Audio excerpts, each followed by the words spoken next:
दोस्तों आज की पहली बड़ी खबर जीडीपी को लेकर आ रही है। पिछले साल भारत की जीडीपी में गिरावट आशंका से कम रही है और साल की चौथी तिमाही में जितने सुधार का अनुमान लगाया गया था उससे कुछ बेहतर आंकड़ा सामने आया है। लेकिन यह जीडीपी के मोर्चे पर पिछले 40 साल से भी ज्यादा वक्त का सबसे खराब प्रदर्शन है। फिर भी आंकड़ों पर नजर रखने वाले अर्थनीति के जानकार कुछ चैन की सांस ले रहे हैं। वजह यह है कि वित्त वर्ष 2020-21 के लिए जहां करीब 8% गिरावट का अनुमान लगाया जा रहा था, वहीं यह आंकड़ा 7.3% पर ही थम गया है। और उस साल की चौथी तिमाही में यानी जनवरी से मार्च के बीच जहां 1.3% बढ़त का अंदाजा था, वहां 1.6% बढ़त दर्ज हुई है। दोस्तों यह सच में राहत भरी खबर है। दोस्तों वैक्सीन को लेकर केंद्र सरकार ने उम्मीद जताई है कि भारत में जुलाई के मध्य या अगस्त तक देश में वैक्सीन की सप्लाई बढ़ेगी, जिसके बाद प्रतिदिन 1 करोड़ लोगों का टीकाकरण हो सकेगा। कोविड-19 वैक्सीनेशन पर बनी टास्क फोर्स के अध्यक्ष डॉक्टर एन के अरोड़ा ने कहा है कि अगस्त तक मेड इन इंडिया यानी देश में बनी लगभग 25 करोड़ वैक्सीन उपलब्ध हो सकेगी। डॉक्टर अरोड़ा ने कहा कि सीरम इंस्टीट्यूट ऑफ इंडिया ने एक चिट्ठी में बताया है कि वो जून के अंत तक 10-12 करोड़ वैक्सीन बना लेंगे, जो कि उनकी क्षमता से 50% ज्यादा होगा। दोस्तों वैसे ही कोवैक्सीन के उत्पादन की भी क्षमता बढ़ेगी और जुलाई के अंत तक वो प्रतिमाह 10 से 12 करोड़ टीके तैयार कर सकेंगे। उन्होंने कहा कि इसके अलावा दूसरे टीका निर्माताओं या विदेशों से स्पुतनिक वी, फाइजर और मॉडर्ना के टीके भी उपलब्ध हो सकते हैं। डॉक्टर अरोड़ा ने बताया, अगस्त तक हमारे पास हर महीने 20 से 25 करोड़ डोज होगी। हमारा लक्ष्य होगा कि हर महीने 1 करोड़ लोगों को टीके लगाए जा सके।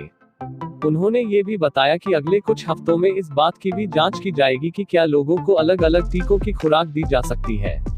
इसमें ये पता लगा जाएगा कि अगर लोगों को टीके की दूसरी खुराक में किसी और कंपनी का टीका लगाया जाता है तो इसका वायरस से लड़ने की क्षमता पर क्या प्रभाव पड़ता है। दोस्तों भारत में टीकाकरण का अभियान शुरू हुए कई महीने हो चुके हैं, मगर देश में लगातार टीके की कमी की शिकायत आ रही है।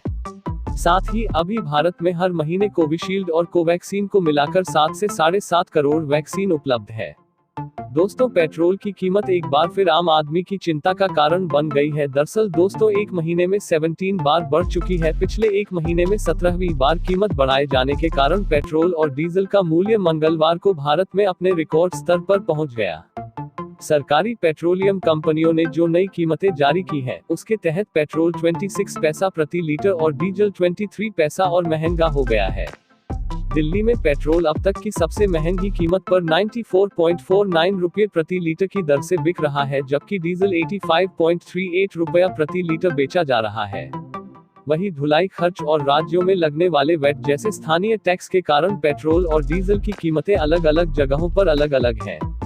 दोस्तों राजस्थान में पेट्रोल और डीजल पर सबसे ज्यादा वैट वसूला जाता है। इसके बाद मध्य प्रदेश और महाराष्ट्र का नंबर आता है। राजस्थान, मध्य प्रदेश और महाराष्ट्र के कई शहरों में पेट्रोल की कीमतें पहले ही 100 रुपये प्रति लीटर से ऊपर जा चुकी है। मंगलवार को कीमतों में जो इजाफा किया गया है, उससे इन जगहों पर पेट्रोल और डीजल और महंगा हो गया। मुंबई में पेट्रोल 100.72 रुपया प्रति लीटर की दर से बेचा जा रहा है, जबकि डीजल 92.69 रुपये प्रति लीटर की रेट से 4 मई के बाद से अब तक 17 बार पेट्रोल और डीजल की कीमतें बढ़ाई जा चुकी हैं।